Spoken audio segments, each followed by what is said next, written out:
Boa noite. Vamos então iniciar o nosso banquete espiritual, né?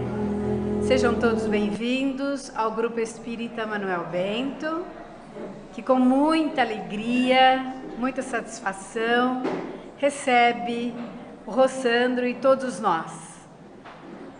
Agradecendo a Jesus, vamos então elevar o nosso pensamento, fazer uma prece, acalmando nosso coração, nossa mente. Vamos colocando o pensamento em Jesus, para que nos tornemos receptivos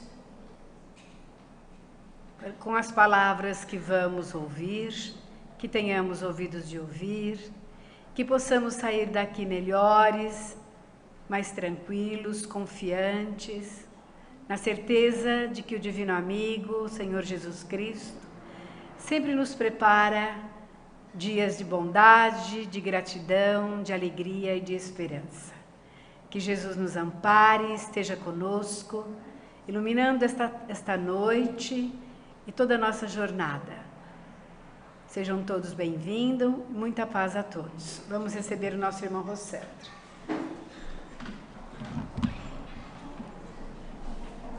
Obrigada. Olá, gente.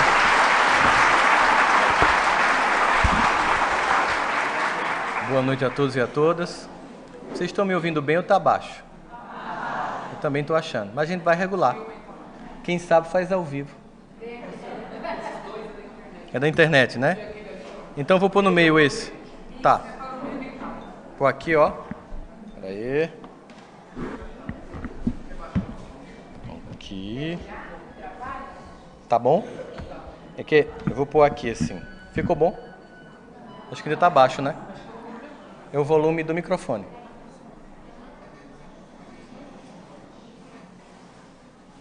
Oi, som.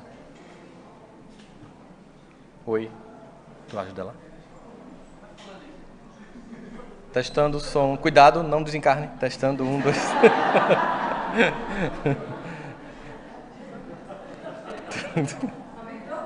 Oi, aumentou, gente? Oi, som. Tá melhorando, né? Se der mais um gásinho, fica quase o William Bonner. Vamos lá. Tá bom? Ok, tá bom, gente? Vamos lá.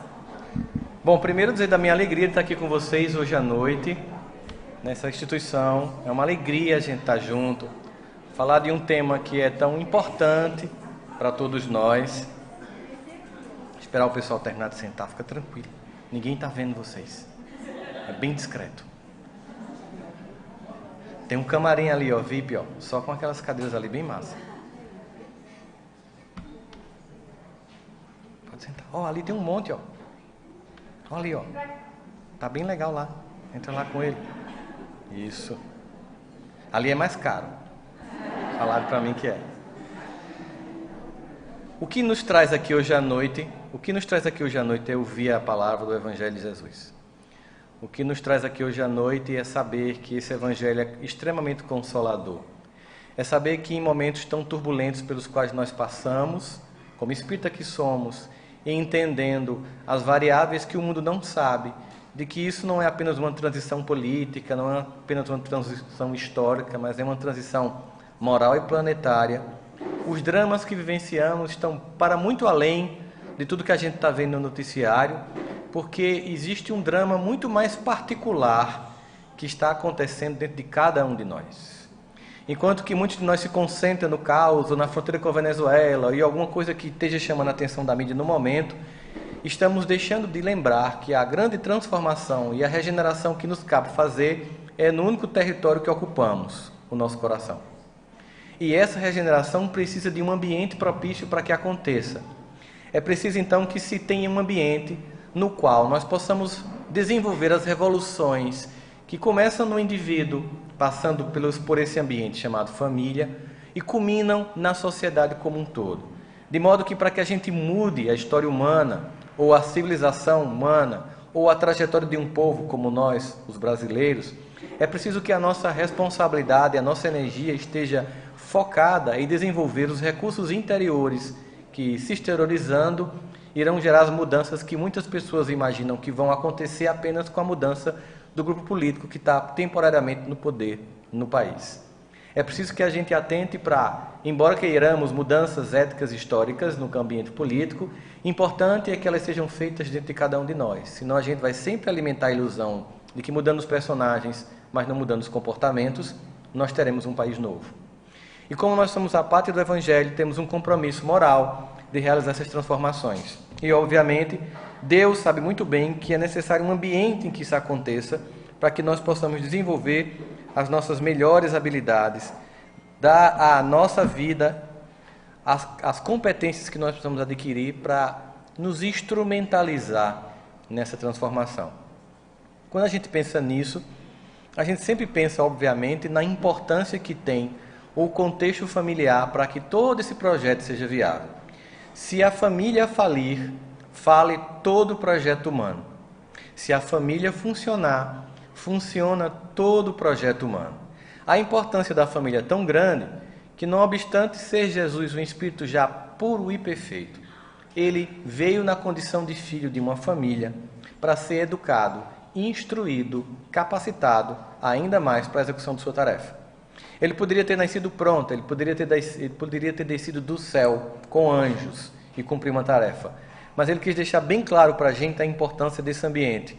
E não é à toa que o seu primeiro evento público que chama a atenção dos judeus para que o Messias estava chegando é um casamento em que ele transforma a água em vinho nas bodas de Canaã, que é o casamento, se não o símbolo do início de uma família. Porque o objetivo de nós nos casarmos, além de termos uma pessoa que esteja com a gente e compartilhe a vida e possamos ambos dar prazer um para o outro, o objetivo é construir algo que vá além de nós mesmos e que se perpetue. Então, nesse aspecto e com esse objetivo, a família é pensada. Só que Kardec pergunta, e vamos pensar quando ele fez essa pergunta, na metade do século XIX. Vamos imaginar que tipo de família acontecia na metade do século XIX. Vocês acham que na metade do século XIX, quando um pai e uma mãe davam ordem, o filho questionava? Dizia, espera aí que eu estou vendo a série da Netflix. Espera aí que eu estou vendo o 10º episódio de The Walking Dead. Né? Espera aí que eu estou acabando de publicar uma foto do Instagram. Não tinha esses dramas. Ainda assim, Kardec faz uma pergunta que, no primeiro momento, lembrando de como eram as famílias naquela época, faz sentido, porque ele pergunta uma coisa que não estava acontecendo. Ele pergunta assim, na questão 775 do Livro dos Espíritos: qual seria para a sociedade o resultado do... E olha a palavra que ele usa, gente. Relaxamento dos laços de família. Ele não usa a palavra destruição dos laços de família, decomposição dos laços de família, declínio dos laços de família, ruína dos laços de família. Ele usa relaxamento. Relaxamento é uma coisa assim, tipo, se der uma soltadinha, sabe? Eu fiquei imaginando essa cena, você numa esteira. Vocês já fizeram esteira e de repente começou a desamarrar o tênis? Você sente assim, se eu continuar correndo, eu vou cair. Porque está só relaxando, mas ele vai, pelo próprio movimento, vai sair todo e eu vou pisar no meu próprio cadastro e vou... Aí você... O botão de stop. Não é mais ou menos isso? Ó, se der um relaxamento, a tendência é que vá soltando mais e mais. Só que a resposta dos espíritos, eles utilizam uma palavra que é muito, em termos de intensidade, diametralmente oposta à ideia de relaxamento. Eles usam a seguinte descrição: se houver um relaxamento nos laços de família, haverá um recrudescimento do egoísmo. Bem, a gente muito rapidamente descobre que ser espírita é se obrigar a se tornar mais culto. Pelo menos na versatilidade da língua portuguesa, né? Espírita começa a ler Emmanuel e não faz mais mas, porém, entretanto, todavia. Espírita, quando lê Emmanuel, faz debalde os acontecimentos do mundo. Se for ler Joana, tem que pegar um dicionário do lado. Muita gente reclamou até, mandaram um WhatsApp para ela começou a fazer uns textos mais... Ela visualizou, demorou a responder, mas começou a dizer que eu vou ter que baixar meu nível para esse pessoal, é o jeito. Mas recrudescimento. E aí você vai para a tradução, a epistemologia da palavra. Recrudescimento é um abrupto aumento de algo, de tal monta e com tal intensidade que é considerado como caráter epidêmico.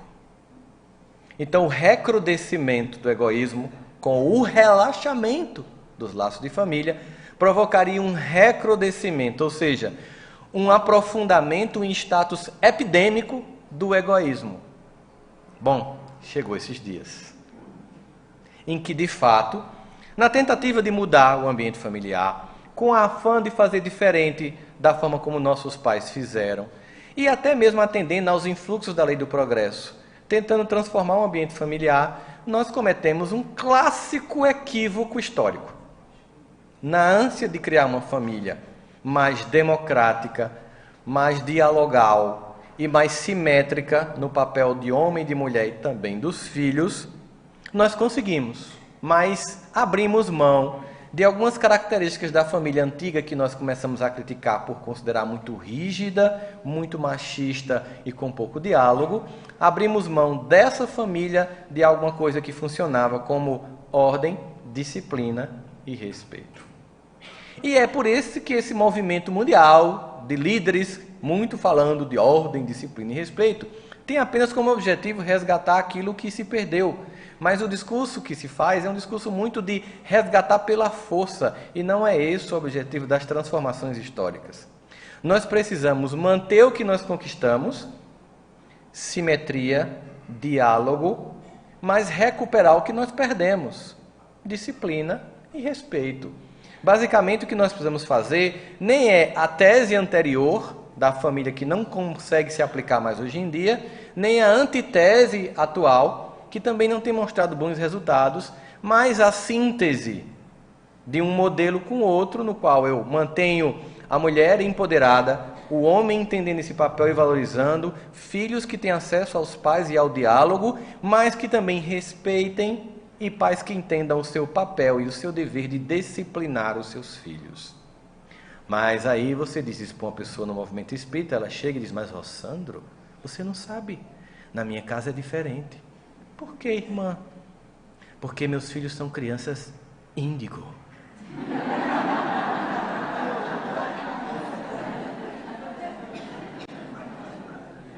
Eu pergunto, índigo blue? Jeans? Para o pessoal da minha época, o Westop. Ainda existe o Westop, eu nem sei se ainda existe o Westop. Então o que é que acontece? Aí é como se você dissesse para mim, ele está pronto. Então, se está pronto, por que Chico Xavier nasceu criança? E passou por tudo que passou? Se está pronto, por que os gênios da humanidade nasceram crianças? E passaram pelo que passaram?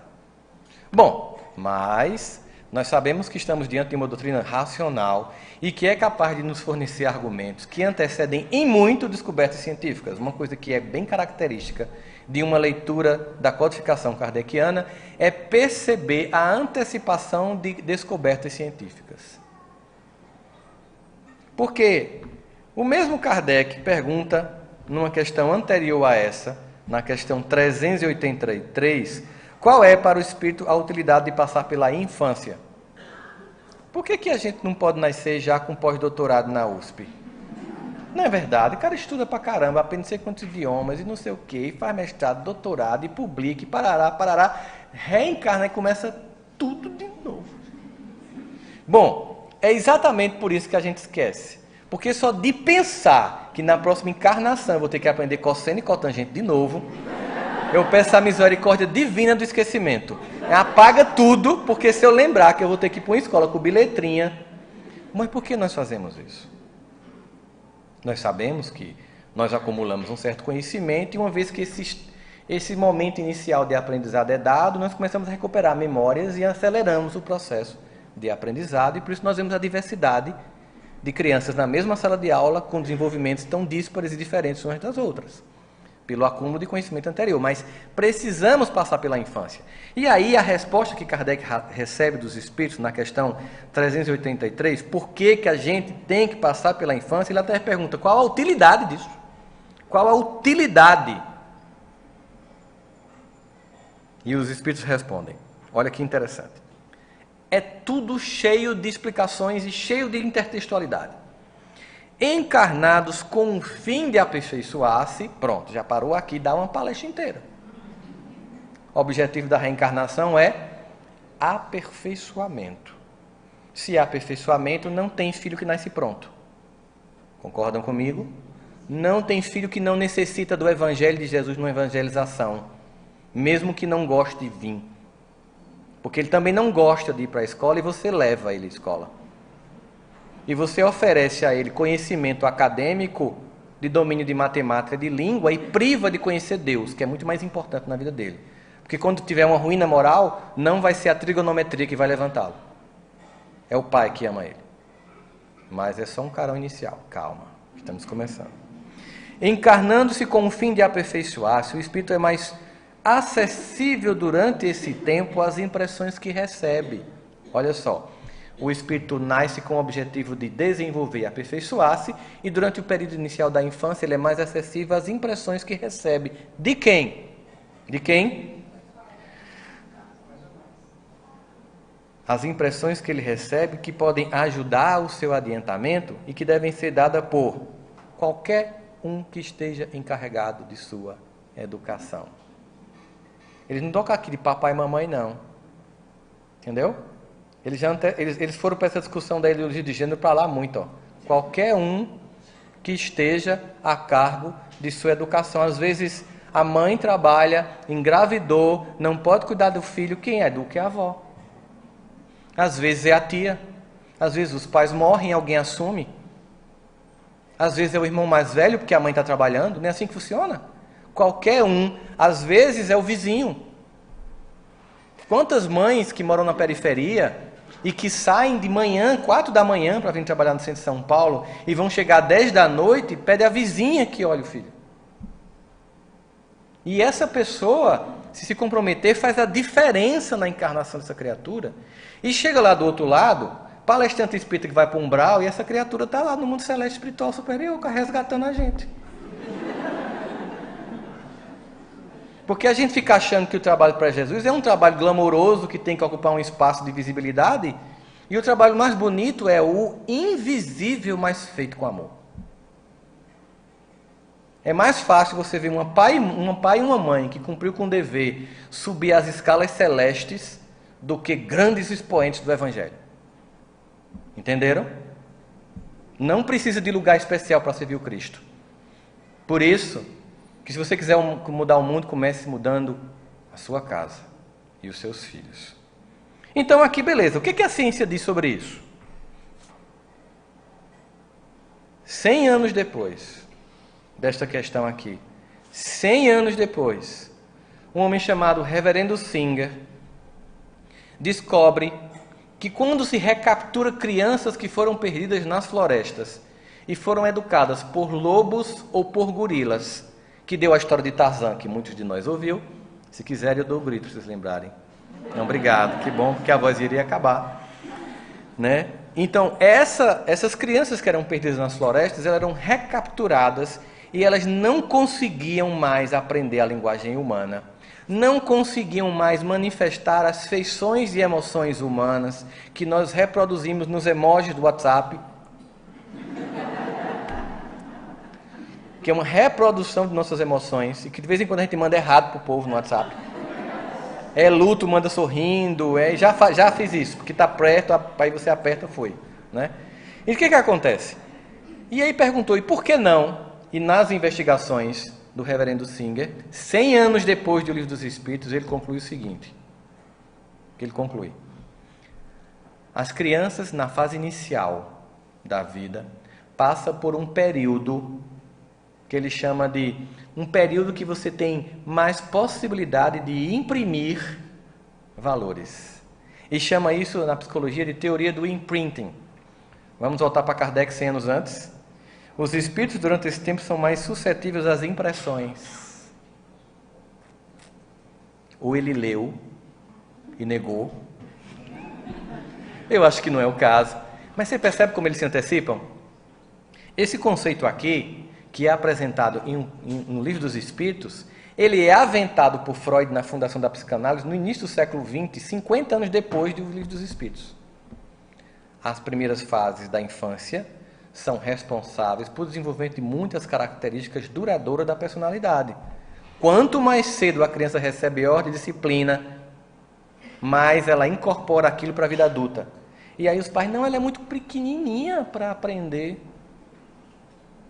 Em que momento você escutou que se começa a ensinar a partir de tal idade? O que você escutou é que do útero a criança já pode ser ensinada.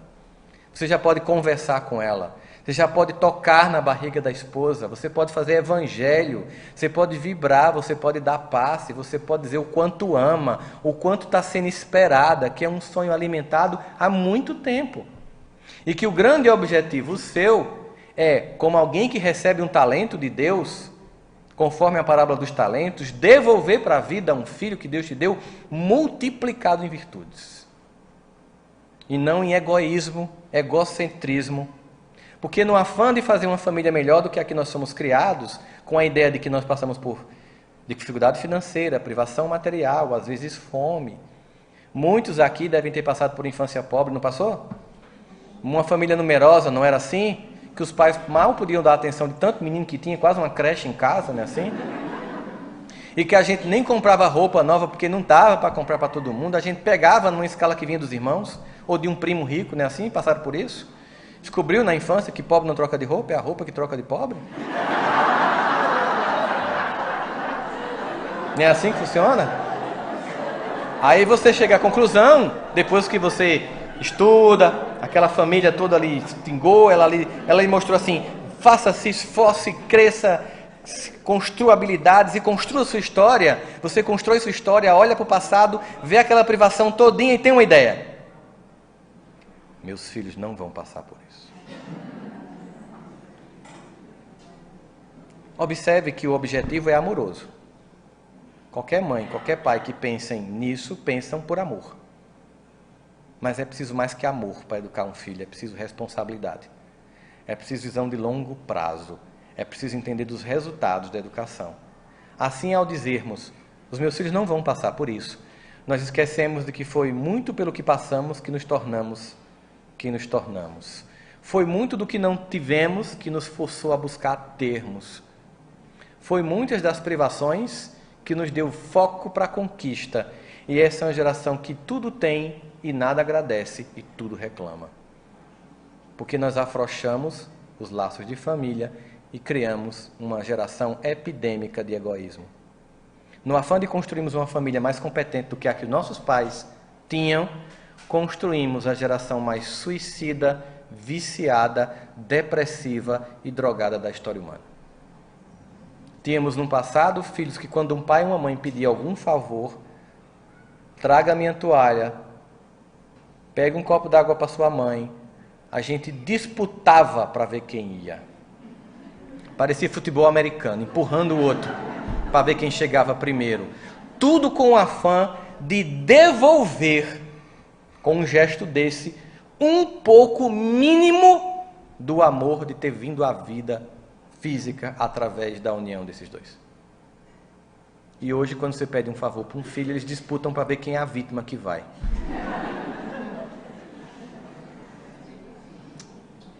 Meu filho, passa aqui, anexa esse negócio nesse e-mail. Ah, a senhora é muito burra, mãe.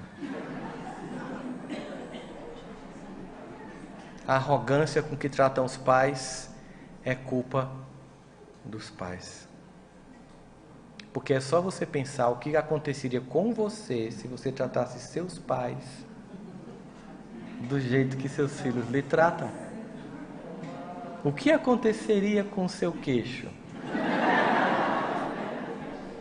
E aqui não vai nenhuma apologia a bater em crianças, mas apenas lembrar que os pais do passado, eles não tinham culpa de educar, não sentiam culpa porque trabalhavam para dar de comer à família, sentiam orgulho de fazer isso com honestidade. Entende a diferença? E hoje você volta para casa culpado porque saiu para trabalhar e acha que tem que trazer um presente. Ou tem que ceder às chantagens de crianças, que é completamente normal, porque quando a gente é criança, a gente quer fazer o que é bom e é agradável. Chama-se princípio do prazer. O psiquismo opera com a tentativa de sempre fazer o que é mais agradável. Então, mais agradável do que estudar trigonometria é assistir 10 episódios de The Walking Dead. Eu prefiro. Mais agradável do que ler livro de psicologia é assistir pela 1000ª vez a minha série predileta, Game of Thrones. The winter is coming. O inverno está chegando. Estou aguardando em abril. Acontece que para pagar as contas do futuro que virão, eu preciso estudar trigonometria. E se um pai e uma mãe não entendem isso, cria pessoas incapacitadas, que ao ouvir um não da vida, tem como primeira escolha se matar. Quando acaba um namoro, quando não consegue o telefone que quer, quando forçam a família a ter um padrão de vida que não possui, fazendo com que pais de todas as classes sociais deem aos filhos um padrão de vida irreal. Às vezes você não tem um telefone bom, mas seu filho tem. Você às vezes nunca foi em Angra dos Reis, mas seu filho já foi. Na minha infância, quando tinha frango, a melhor parte era dos pais. E o frango era cortado numa hierarquia familiar, do mais velho para o mais novo. E o que sobra para um caçula, se não pescoço e pé?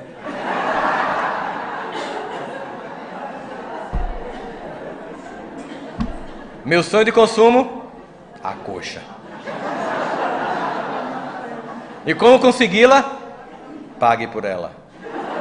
E como pagar por ela? Arruma um emprego. E como arrumar um emprego? Estude. Entendeu a ordem? Bem claro. Bem simples. Se inverteu. Eu lembro de um amigo meu que disse: Sandro, eu nasci meio no meio, velho. Mesmo no meio. Bicho, quando eu era criança, tudo era pros pais. Aí eu esperei ficar adulto, ter filho, agora é tudo pros filhos. Então eu nem comia a coxa antes, nem como agora. De idiota. De otário que é. É escolha sua, não é obrigado não. É você que está pagando. E é importante que a criança perceba isso para que ela tenha vontade de crescer e alcançar aquele lugar. Essa ordem é tão fundamental na construção do psiquismo, que na constituição do universo, em que tem 10 leis, que são os artigos principais, que se desdobram depois em muitas leituras, mas está resumido em ama a Deus sobre todas as coisas e ao próximo como a si mesmo, mas nós temos um monte de não façais isso, não façais aquilo, não façais aquilo outro, não matarás, não roubarás, aí chega no 5º mandamento: honrai teu pai e tua mãe. Não é um mandamento de o que você não deve fazer, é um mandamento do que você precisa fazer. Honrai teu pai e tua mãe. Observa que não diz amai, porque nós sabemos, como reencarnações que somos, que tem relações que são bem difíceis, de muitas dores. Tem bastidores familiares com abuso sexual, com abandono, com toda sorte de coisas. Ainda assim, é honrai. E é o único mandamento que tem bônus track. Honrai teu pai e tua mãe, para que tenhais acrescido teus dias na terra que o teu Senhor te deu. Aí lá, quase 3.000 anos depois, vem a psicossomática dizer que a maior parte das pessoas que morrem muito cedo tem conflitos com os pais. André Luiz nos diz, em Evolução em 2 Mundos, que todos nós temos predisposições mórbidas, ou seja, nós temos instalado em nosso perispírito a predisposição para todas as doenças. O que vai fazê-las eclodir será o nosso comportamento. Tem gente que tem todos os genes de ter um câncer de mama e morre sem ter nada. Tem gente que fuma feito uma caipora, 90 anos, e tem um pulmão limpo. E não é nenhuma propaganda aqui para nego aproveitar isso aí, tá vendo? Eu vou fumar. O Rostando falou que vamos deixar bem claro. Você tá aqui com o pulmão limpinho, você está exagerando, na próxima vem o câncer do pulmão. Então não é isso. Tem gente que não faz nada, nem chega perto de cigarro, aí tem o câncer, parece que tem uma mancha lá. Então, existem predisposições que são instaladas por comportamentos. Por isso é importante entender que ao pai e à mãe, ou aquele que ocupou este lugar, cabe uma honra profunda, mesmo diante de muitas falhas. Em um Evangelho segundo o Espiritismo, Laços de Família. E quanto àqueles pais que não cumpriram com seu papel de educar e falharam violentamente neste papel, os Espíritos dizem, ainda assim cabe aos filhos honrá-los. Vamos entender então uma conta para ficar mais fácil. Como honrar uma pessoa que me abusou na infância, por exemplo? Me abandonou assim que minha mãe engravidou e foi embora. Um clássico. Não é? Vamos então dar um valor à encarnação. Nós sabemos que tem uma fila gigante de mais de 20 bilhões de espíritos querendo reencarnar. Não é isso, mais ou menos? Contabilidade, planeta Terra, mais ou menos 30 bilhões entre encarnados e desencarnados. Estamos com 7 e pouco por aqui e uma galerinha tentando chegar. Um dia desses estávamos na fila, pedindo, implorando, mendigando de Deus a oportunidade de vir. Um homem e uma mulher, planejadamente ou não, resolveu nos dar essa oportunidade. Quanto vale ela? Vamos dar um número? $1 bilhão para reencarnar. Você recebeu a reencarnação. Assim que sua mãe comunicou a seu pai que estava grávida, ele pediu para abortar e disse que se ela não abortasse, ele abandonava, e ele abandonou. E não cuidou de você. E não cumpriu com o papel de cuidar de você.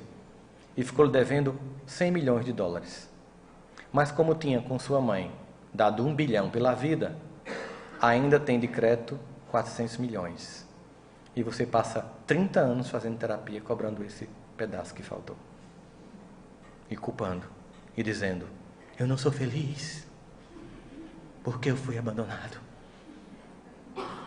Aí se torna espírita e descobre que só passa pelo que tem que passar. Só passa pelo que fez os outros passar. Só passa para sentir em si tal dor que se transforma em uma didática para que nunca mais faça na vida de ninguém. E entende finalmente, de forma transpessoal, já que nós somos um espírito em migrações existenciais, entende de forma muito clara o que Paulo quis dizer. A carta aos Romanos. Em tudo dai graça, porque esta é a vontade de Cristo Jesus para convosco. Em tudo. Espera aí, Paulo, em tudo? Em tudo. Mas Paulo, como dá graça na desgraça? O que é desgraça? É a visão temporal de um evento que tem desdobramentos fora do tempo. É olhar com a visão de quem tem múltiplas existências para um evento como se tivéssemos uma única existência.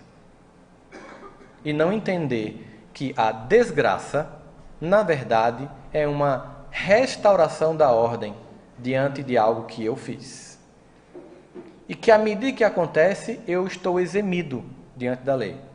E que não precisa acontecer através da dor, é uma opção minha. Pode ser pelo amor, pelo conhecimento, pela prática do bem. Mas como a gente é preguiçoso, a gente espera o cobrador bater na porta.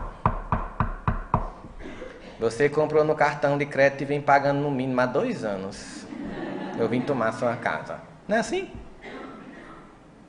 E é porque Deus é misericordioso. Assim, esses contextos familiares bem complicados, ainda assim cabe honra.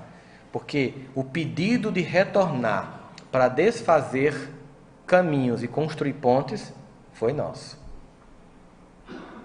Acredito, nós imploramos. Eu não acredito, porque eu, por exemplo, não queria estar aqui. Eu vivo pensando em me matar. Acredito, você pediu.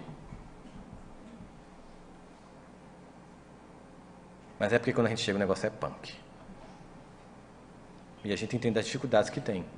E aí eu posso olhar para a vida sob 2 perspectivas.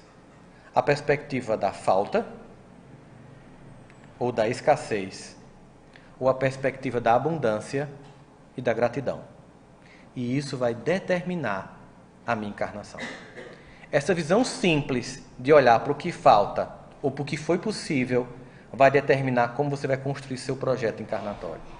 Se você olha para a sua família apenas diagnosticando o que faltou, você tem uma tendência a processos depressivos, angústia, solidão e reproduzir relacionamento após relacionamento essa falta. Porque você busca num marido, numa esposa, num companheiro, numa companheira que cumpre o papel de tamponar os traumas da sua infância, sendo o pai e a mãe que você não teve, não é papel de alguém no casamento. Você entra com tanta ganância e tanto sufocamento que o outro foge da sua carência. Aí você fica tão invalidado emocionalmente, fica tão perturbado emocionalmente que começa a apelar. Vai pro Tinder. E como um calendário de calendoscópio de cardápio humano, você começa a escolher e ser escolhido. Mas as pessoas começam a ficar tão carentes e tão vulneráveis que topam relações extremamente humilhantes e degradantes, acreditando que é missão. Por falta de estudo da doutrina espírita. E preferem relacionamentos humilhantes, em que você é diminuído, agredido, desconsiderado, desprezado e traído, se tornando um verdadeiro terreno maldio para o lixo afetivo dos outros, porque não tem a dignidade do respeito próprio. E aí chamam isso de karma. Quando na verdade é estupidez pessoal. Quando a gente vai lá para o Evangelho, deixa bem claro que a maior parte das coisas que a gente está passando não é pelo que a gente fez, não. É uma parcela pequena. A maior parte dos problemas tem a ver com esta encarnaçãozinha aqui. Porque quando a pessoa diz, isso é coisa de outra vida, parece que ela está culpando um outro avatar, não é esse. Não é que eu tive um avatar meio complicado, sabe? Aí deixou umas dívidas para esse aqui. É como se não fosse você mesmo. E o problema não é que pelo que eu passei ou pelo que eu fiz, é pelo que eu continuo fazendo num ciclo de autossabotagem. Porque no momento que eu olho para a família e digo assim, faltou, vocês me devem, eu odeio vocês, eu estou dizendo, metade do meu código genético eu odeio. E eu vou concretizar isso no meu corpo. Metade do meu DNA é dele, metade do meu DNA é dela. Se eu odeio ele ou ela, estou odiando metade de mim. É simples a conta, tão lúcido, né, de ser entendido assim? Não tem muita complicação. Mas é porque você não sabe o que eu passei. Vocês já ouviram muito o que eu passei nas palestras que estão no YouTube. Não vou nem contar de novo. Enquanto eu achei que meu pai me devia, minha vida estava travada. No dia que eu entendi que eu devia a ele, minha vida desabrochou. No dia que eu olhei para a fotografia do meu pai e da minha mãe, casando com 17 anos e 16, eu disse, como eu podia esperar desse homem, com 17 anos, uma criança e uma mulher com 16 anos, que tivessem a maturidade de me dar tudo o que eu precisava. Graças a esse desafio deles, eu vim e agradeço. E me foi dado a vida. E por isso, eu já agradeço e honro meu pai e minha mãe. E aprendi com ele, inclusive na falta que ele fez. Porque aprendemos sempre. Aprendi com um pai que morreu de alcoolismo antes de 50 anos de idade, a dizer de forma amorosa para mim, meu filho, não venha por aqui que dá errado. Isso é uma forma de amor.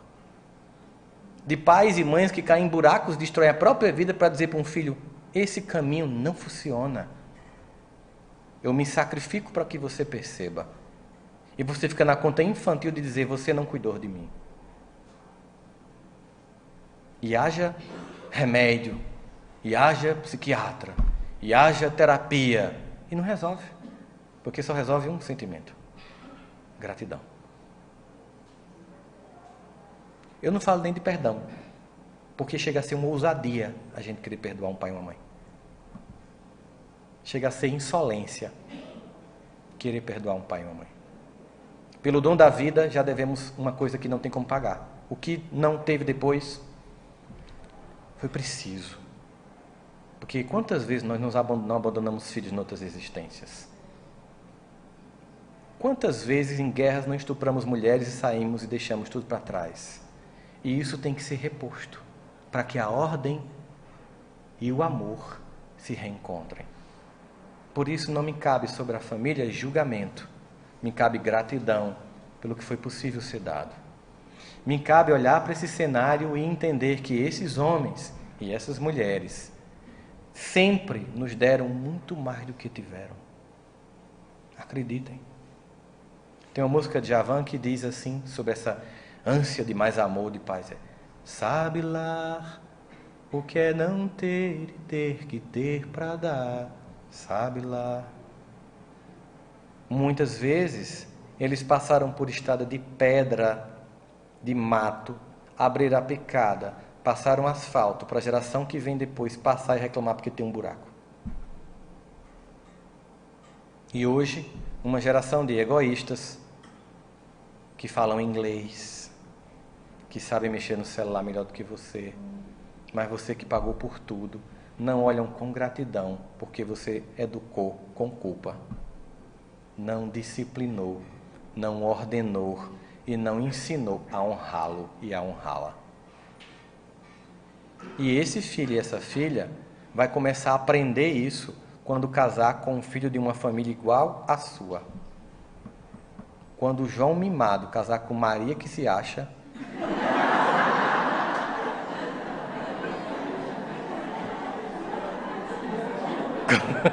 adorei essa, gostei. Ficou legal. Vou fazer um livro. Quando isso acontecer, e acontece, é incrível a dor. Porque nós não casamos para sermos servidos, nós casamos para servir. Família é um lugar, parafraseando John Kennedy, em que nós não devemos perguntar o que eles têm que fazer por nós, mas o que nós temos que fazer por eles, para devolver tanto amor. Amor como é na verdade, não amor romanceado. Amor com agonia, amor com vontade de desistir, amor com vontade de pular no pescoço. Especialmente em grupo de WhatsApp durante a eleição. Né? Em que as pessoas começam a revelar um monte de sombras da personalidade e você começa a odiar a avó odeia neto. Mas no fim a gente percebe, a gente ama essas pessoas assim mesmo. Amor de entender que uma fotografia de fim de vida, de bodas de prata e de diamante, não é de um casal que amou-se perfeitamente, mas é a fotografia que revela quanto perdão, superação e dor teve que se suportar para tirar aquela foto.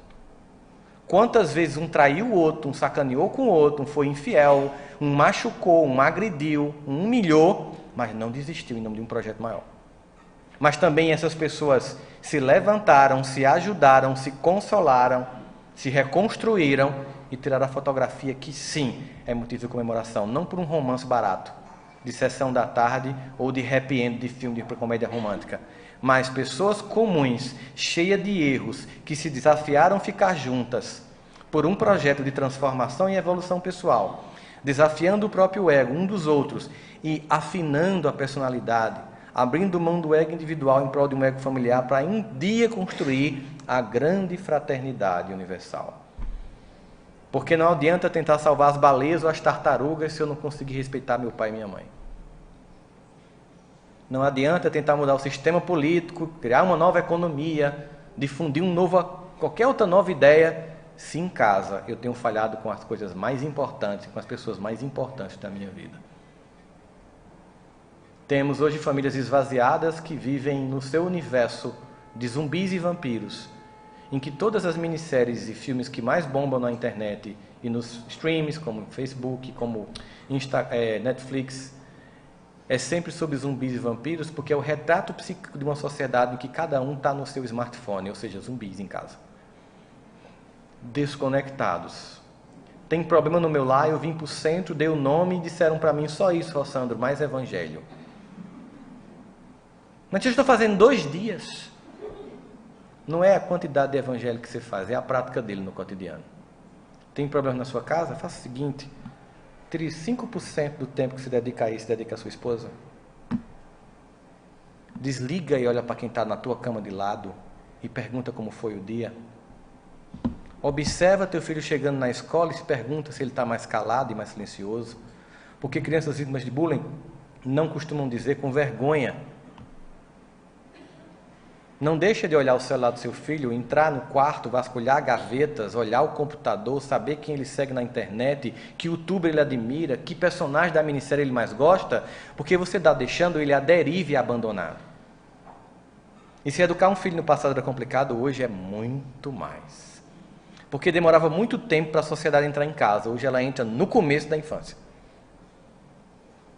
Precisamos saber o que escutam, o que veem, com quem andam, o que ouvem, porque na infância e na adolescência, personalidade, quem você é, importa menos do que companhia com quem você está.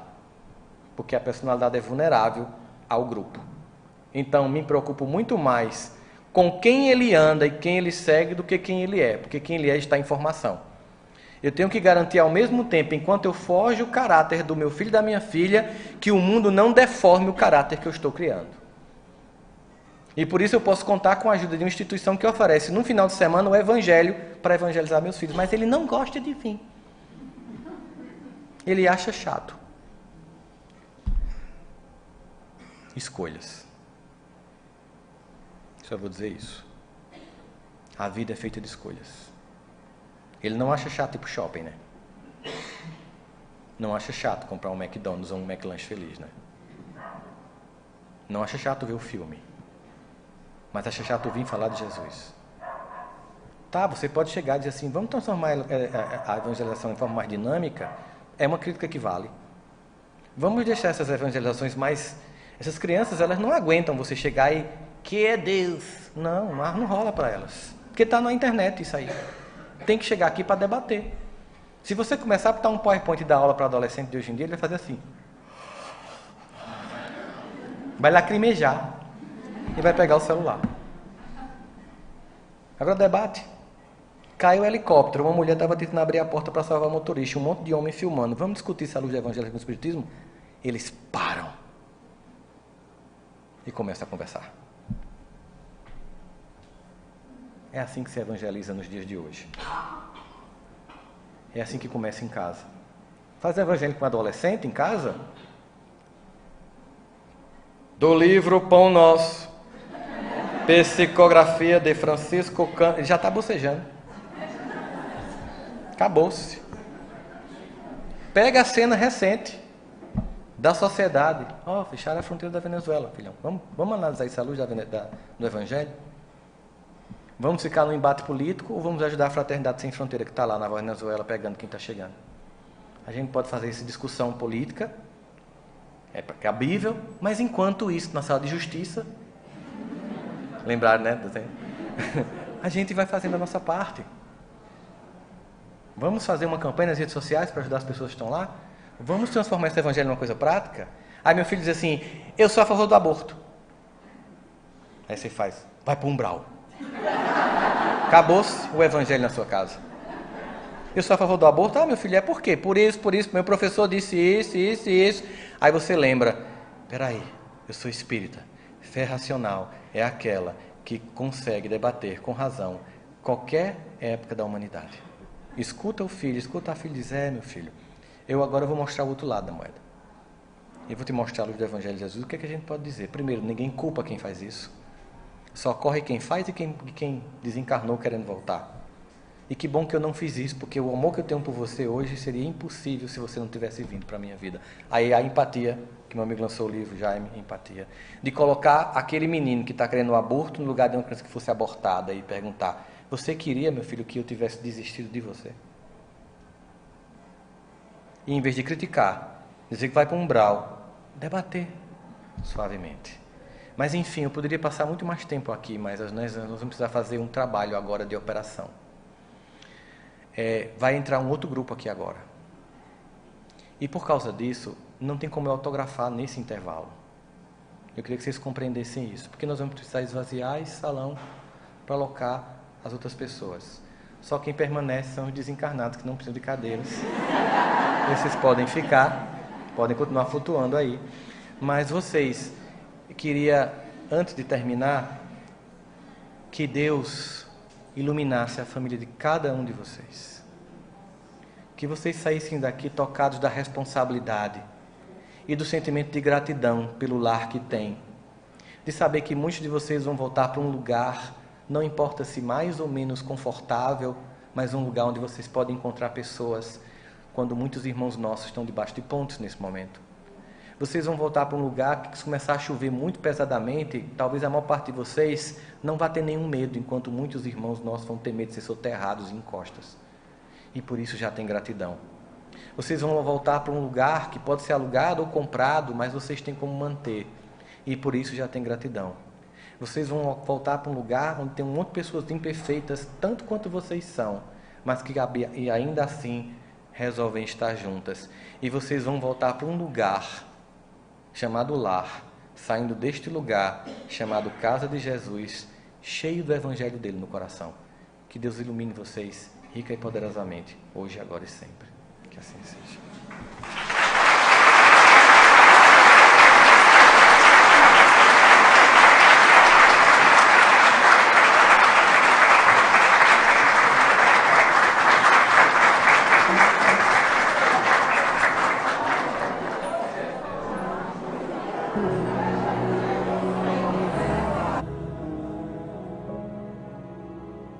Sou o Cristo Consolador, mensageiro do amor. Junto a mim encontrarás abrigo. Nas tormentas e na dor, não desistas, já estou. Trago a esperança, sou amor.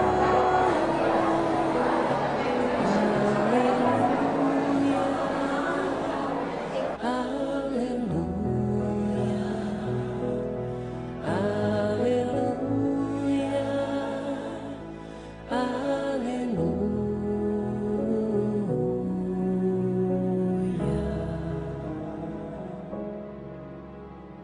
Todos num só coração, as nações se dando as mãos, somos todos filhos do Senhor. Sai o ódio, entra o amor, vai a guerra, nasce a flor, então cantaremos aleluia, aleluia, aleluia,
Vem, Senhor.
derrama tuas bênçãos aqui.